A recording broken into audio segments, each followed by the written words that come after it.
नमस्कार, आकाशवाणी से प्रस्तुत है समाचार संध्या।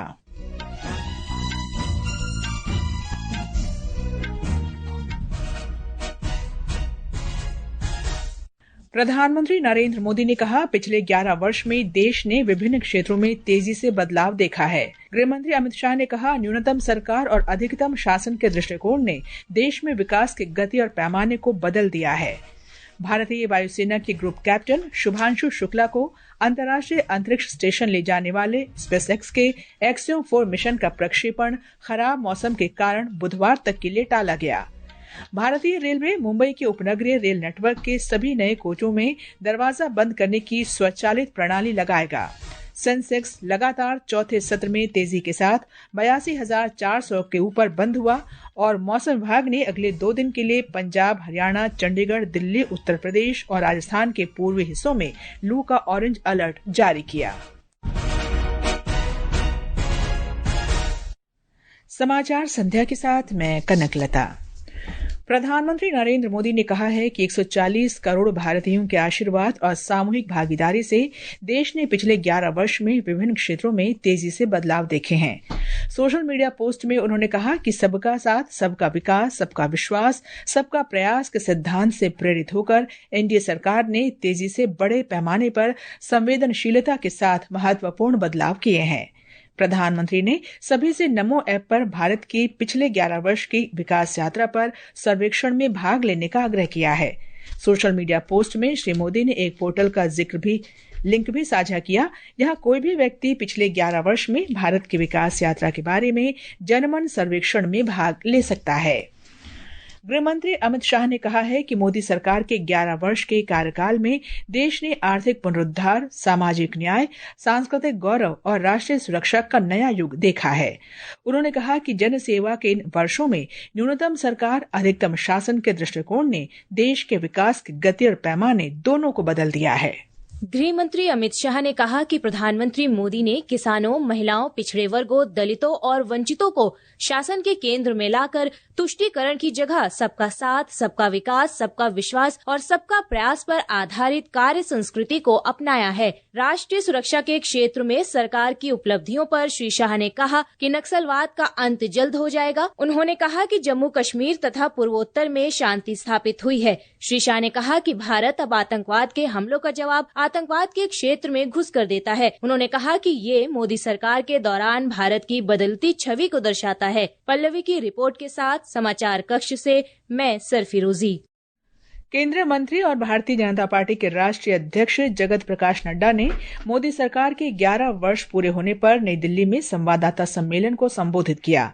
उन्होंने कहा कि सरकार ने देश के राजनीतिक परिदृश्य को बदलकर एक नया मानदंड स्थापित किया है। ये सरकार पिछले 11 सालों में ट्रांसपेरेंसी की नई मिसाल पेश की और ये फ्यूचरिस्टिक गवर्नमेंट है और इसीलिए वी टॉक अबाउट विकसित भारत और विकसित भारत का ये अमृतकाल और ये 10 साल 11 साल ने विकसित भारत का बेस बनाया है।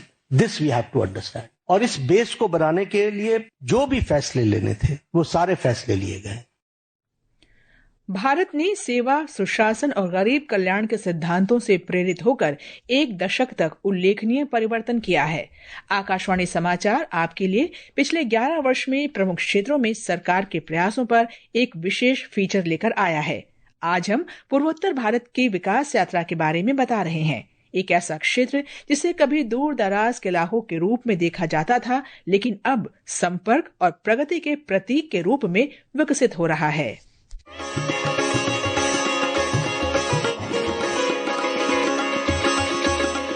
पिछले 11 वर्षों में सरकार ने केवल बुनियादी ढांचे के लिए नहीं बल्कि लोगों के लिए पूर्वोत्तर में निवेश किया है। पीएम डिवाइन, पूर्वोत्तर विशेष अवसंरचना विकास योजना और आकांक्षी जिला कार्यक्रम जैसी प्रमुख योजनाओं ने जमीनी स्तर पर प्रगति को गति दी है। वन धन योजना के माध्यम से 3 लाख से अधिक आदिवासी संग्रहकर्ताओं को सहायता दी गई है। 434 किसान उत्पादक कंपनियों ने संगठित कृषि व्यवसाय का समर्थन करके 2 लाख से अधिक किसानों को लाभान्वित किया है। यह क्षेत्र जैविक उपज, खाद्य तेल, बांस और एरी सिल्क जैसे पारंपरिक उत्पादों के केंद्र के रूप में भी उभर रहा है। स्थानीय कारीगरों और बुनकरों को डिजाइन समर्थन, ब्रांडिंग और राष्ट्रीय मंचों से लाभ मिल रहा है। वहीं शिक्षा और स्वास्थ्य क्षेत्र में लगातार सुधार हो रहा है। साक्षरता दर बढ़ी है और मिजोरम को उल्लास मिशन के तहत पूरी तरह से साक्षर घोषित किया गया है। दूसरी ओर असम 15 अस्पतालों के साथ दक्षिण एशिया का सबसे बड़ा कैंसर देखभाल नेटवर्क बनेगा। सांस्कृतिक उत्सवों, संग्रहालय परियोजनाओं और असम के मोइदम के लिए यूनेस्को टैग जैसी वैश्विक मान्यता के माध्यम से पूर्वोत्तर क्षेत्र दुनिया के सामने अपनी पहचान को गर्व से प्रदर्शित कर रहा है। विविधता से समृद्ध यह क्षेत्र अब अवसरों से समृद्ध हो रहा है, जहां हर गांव, घाटी और आवाज राष्ट्रीय कहानी में अपनी जगह बना रही है।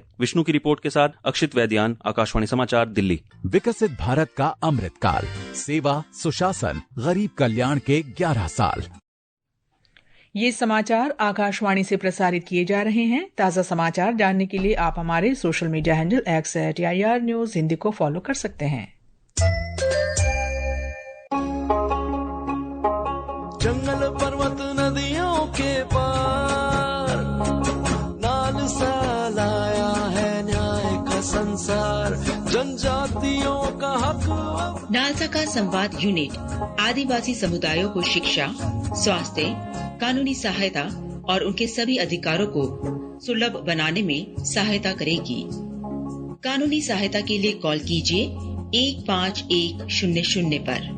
आसमान में एक खासी आवाज है, एक ऐसी गूंज जो हर भारतीय के दिल में बसी है। हर बार जब हम वर्दी पहनते हैं तो एक वादा करते हैं इस देश से और हर उस दुश्मन से जो हमारी तरफ देखता है कि हम तैयार हैं, हम यहाँ हैं और जब तक हम यहाँ हैं आसमान में तिरंगा लहराता रहेगा। भारतीय वायुसेना के आवेदन 2 जून से 1 जुलाई तक खुले हैं। रजिस्टर करें AFCAT 2025 के लिए और शुरू करें अपने सपनों की उड़ान। अधिक जानकारी के लिए लॉग ऑन करें हमारी वेबसाइट www.afcat.cdac.in पर। समाचार संध्या में आपका फिर स्वागत है। भारत के पहले गगन यात्री को अंतर्राष्ट्रीय अंतरिक्ष स्टेशन ISS पर ले जाने वाले एक्सियम 4 मिशन का प्रक्षेपण प्रतिकूल मौसम के कारण कल से बुधवार तक के लिए स्थगित कर दिया गया है। इसरो के अध्यक्ष डॉक्टर वी नारायण ने आज बताया कि प्रक्षेपण अब बुधवार को शाम 5:30 बजे किया जाएगा। एक्सियम स्पेस, नासा, स्पेसएक्स और इसरो का ये संयुक्त मिशन 4 अंतरिक्ष यात्रियों को स्पेसएक्स फाल्कन 9 रॉकेट से ISS ले जाएगा। इसमें वायुसेना के ग्रुप कैप्टन शुभांशु शुक्ला भी शामिल हैं। वे अंतरिक्ष स्टेशन का दौरा करने वाले पहले भारतीय होंगे। रेल मंत्री अश्विनी वैष्णव ने आज मुंबई में लोकल नॉन AC रेलगाड़ियों में दरवाजा बंद करने की स्वचालित प्रणाली लगाने के लिए इंटीग्रेटेड कोच फैक्ट्री की टीम के साथ विस्तृत बैठक की। मुंबई में लोकल ट्रेन में फुटबोर्ड पर यात्रा करते समय 4 यात्रियों की दुर्भाग्यपूर्ण मौत के बाद ये बैठक हुई। रेल मंत्रालय ने कहा कि विस्तृत चर्चा के बाद यह निर्णय लिया गया कि नई नॉन AC रेलगाड़ियों के कोचों को उचित वेंटिलेशन को ध्यान में रखते हुए डिजाइन और निर्मित किया जाएगा। रेलवे बोर्ड के सूचना और प्रचार विभाग के कार्यकारी निदेशक दिलीप कुमार ने आकाशवाणी समाचार को बताया कि रेलवे ने मुंबई के उपनगरीय रेल नेटवर्क के सभी नए कोचों में दरवाजा बंद करने की स्वचालित प्रणाली लगाने का फैसला किया है। रेलवे बोर्ड ने यह फैसला लिया है कि मुंबई सबअर्बन के लिए जितने भी कोच निर्माणाधीन हैं, उन सभी कोच में ऑटोमेटिक डोर क्लोजिंग फैसिलिटी उपलब्ध कराई जाएगी। हम लोगों द्वारा एक फिजिबिलिटी स्टडी कराई जाएगी, जिसके आधार पर हम इन संभावनाओं की तलाश करेंगे कि क्या उनमें ऑटोमेटिक डोर क्लोजिंग सिस्टम लगाया जा सकता है। भारतीय रेल द्वारा ऐसा फैसला यात्रियों की सुरक्षा के लिए लिया गया है। कृषि मंत्री शिवराज सिंह चौहान ने कहा है कि कृषि क्षेत्र में विकास हासिल किए बिना देश विकसित राष्ट्र नहीं बन सकता। तेलंगाना में विकसित कृषि संकल्प अभियान में किसानों को संबोधित करते हुए उन्होंने कृषि विकास को बढ़ाने के लिए प्रयोगशालाओं और भूमि को जोड़ने पर जोर दिया। फूड सिक्योरिटी सुनिश्चित करनी है, नंबर 1। नंबर 2, किसानों की आमदनी बढ़ानी है। नंबर 3, न्यूट्रिशन फूड मिले, इसकी कोशिश करनी है। और नंबर 4, किसान भाइयों, इस धरती को आने वाली पीढ़ियों के लिए भी बचा के रखना है। ऐसा ना कि सॉइल ही बीमार हो जाए हमारी। मणिपुर के पूर्व मुख्यमंत्री एन बीरेन सिंह और राज्यसभा सांसद लिशेम्बा सनाजाओबा आज इम्फाल से नई दिल्ली के लिए रवाना हुए। वे राज्य में चल रहे संकट पर चर्चा करने के लिए केंद्रीय नेताओं से मुलाकात करेंगे।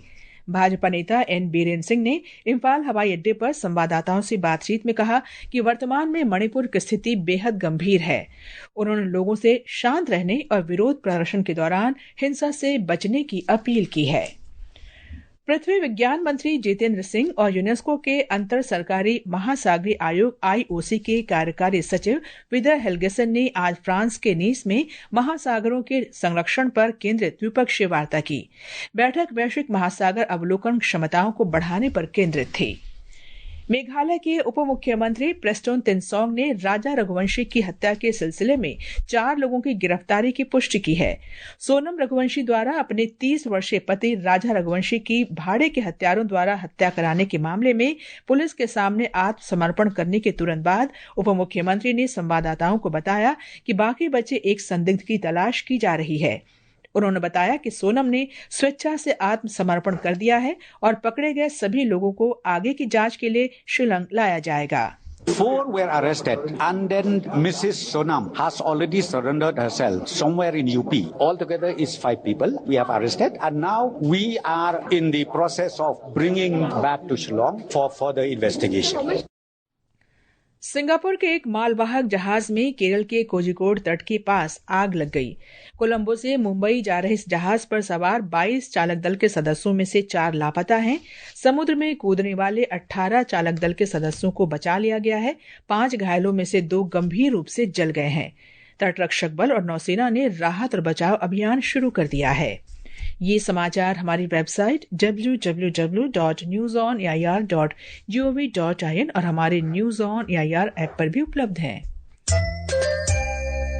जब देश पर पड़ा आतंक का साया तो भारतीय सेना ने अपने शौर्य का जलवा ऑपरेशन सिंदूर के साथ दिखाया। हर भारतीय ने आगे बढ़कर राष्ट्र के प्रति अपने समर्पण और प्रतिबद्धता को दर्शाया। हमारे करदाताओं के कर योगदान की प्रतिबद्धता से सशक्त और आत्मनिर्भर भारत निर्माण के प्रति उनके ऐसे ही जज्बे का प्रमाण मिलता है और अब समय है इसी कर्तव्य को आगे बढ़ाने का और 15 जून 2025 या उससे पहले अपने वित्तीय वर्ष 2025-26 के लिए अपने एडवांस टैक्स की पहली किश्त को जमा करने का। अधिक जानकारी के लिए incometax.gov.in पर जाएं। प्रत्येक आयकरदाता एक राष्ट्र निर्माता। समाचार संध्या में आपका फिर स्वागत है और अब आर्थिक जगत की खबरों के साथ हैं अम्बरीश सक्सेना। बम्बई शेयर बाजार का सेंसेक्स 256 अंक की बढ़त के साथ 82,445 अंकों पर बंद हुआ। नेशनल स्टॉक एक्सचेंज का निफ्टी बाजार बंद होने के समय 100 अंक बढ़कर 25,103 अंकों पर जा पहुंचा। अंतर बैंकिंग विदेशी मुद्रा बाजार में $1 की तुलना में रुपया आज 85 रुपए 63 पैसे पर बंद हुआ और अंतर्राष्ट्रीय बाजार में अंतिम समाचार मिलने तक ब्रेंट क्रूड कच्चे तेल की कीमत बढ़कर $66.97 प्रति बैरल हो गई। अमेरिका में राष्ट्रपति डोनाल्ड ट्रंप द्वारा हस्ताक्षरित एक व्यापक नया यात्रा प्रतिबंध आज से प्रभावी हो गया है। इसके तहत 12 देशों के नागरिकों के लिए अमेरिका में प्रवेश पर रोक लगा दी गई है। इन देशों में मुख्य रूप से अफ्रीका और पश्चिम एशिया के देश शामिल हैं। मौसम विभाग ने अगले 4 से 5 दिन के दौरान देश के उत्तर पश्चिमी भागों में लू चलने का पूर्वानुमान व्यक्त किया है। हमारे संवाददाता ने बताया है कि विभाग ने अगले 2 दिन के लिए पंजाब, हरियाणा, चंडीगढ़, नई दिल्ली, उत्तर प्रदेश और राजस्थान के पूर्वी भागों में गर्म मौसम का ऑरेंज अलर्ट जारी किया है। असम में बाढ़ की स्थिति आज और बेहतर हुई है। हालांकि अब भी 9 जिलों के लगभग 390 गांवों में 1,60,000 से अधिक लोग बाढ़ से प्रभावित हैं। आकाशवाणी का समाचार सेवा प्रभाग अपने साप्ताहिक फोन इन कार्यक्रम पब्लिक स्पीक में आज रात 9:30 बजे शारीरिक और मानसिक स्वास्थ्य के लिए योग विषय पर परिचर्चा प्रसारित करेगा। कार्यक्रम के दौरान श्रोता योग अभ्यास और इसके लाभ के बारे में प्रश्न पूछ सकते हैं। अंत में मुख्य समाचार एक बार फिर। प्रधानमंत्री नरेंद्र मोदी ने कहा, पिछले 11 वर्ष में देश ने विभिन्न क्षेत्रों में तेजी से बदलाव देखा है। गृह मंत्री अमित शाह ने कहा, न्यूनतम सरकार और अधिकतम शासन के दृष्टिकोण ने देश में विकास की गति और पैमाने को बदल दिया है। भारतीय वायुसेना के ग्रुप कैप्टन शुभांशु शुक्ला को अंतर्राष्ट्रीय अंतरिक्ष स्टेशन में ले जाने वाले स्पेस एक्स के एक्सियम 4 मिशन का प्रक्षेपण प्रतिकूल मौसम के कारण बुधवार तक के लिए टाला गया। भारतीय रेलवे मुंबई के उपनगरीय रेल नेटवर्क के सभी नए कोचों में दरवाजा बंद करने की स्वचालित प्रणाली लगाएगा और सेंसेक्स लगातार चौथे सत्र में तेजी के साथ 82,400 के ऊपर बंद हुआ। इसके साथ ही समाचार संध्या का ये अंक समाप्त हुआ। नमस्कार।